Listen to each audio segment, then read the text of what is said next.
कोई कहीं भी रहे दुनिया में, वो कहीं भी हो, लेकिन फिर भी वो आकर छठ को बिहार में मनाते ही हैं।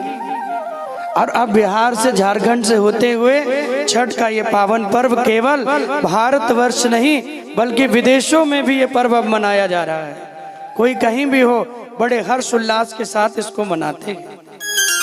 आज कई माता ये चर्चा कर रही थी कि छठ क्यों मनाते हैं, क्यों होती है। देखो इसके तो कई प्रकार के भाव हैं।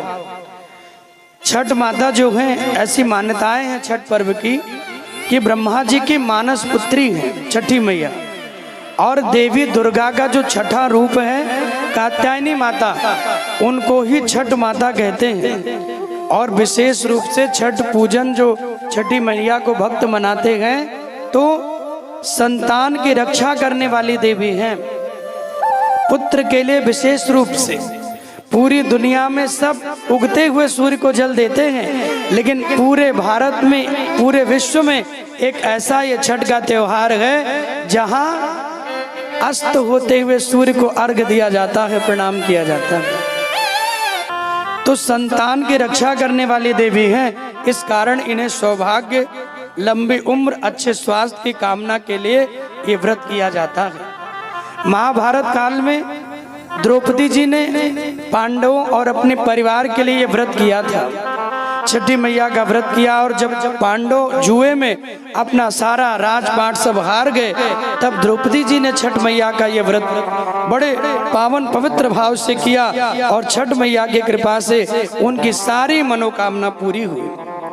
तो लोक परंपरा के अनुसार सूर्य देव और छठी मैया का संबंध भाई बहन का भी है, इसलिए इस दिन सूर्य भगवान को अर्घ दिया जाता है और छठी मैया को प्रणाम किया जाता है।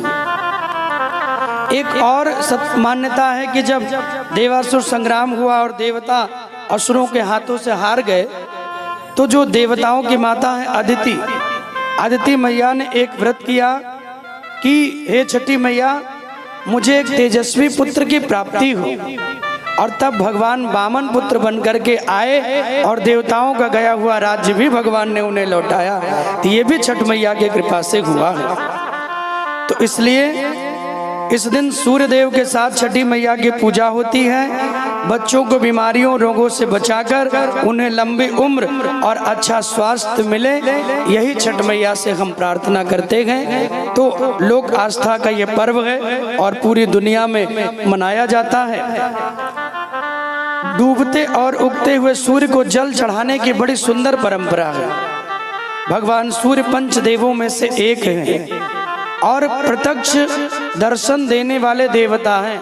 हमने किसी को देखा हो ना देखा हो, लेकिन सूर्य का दर्शन हम रोज करते हैं। ये प्रत्यक्ष देवता, इसलिए मैंने कहा इनको अर्घ दे के रोज प्रणाम करना चाहिए।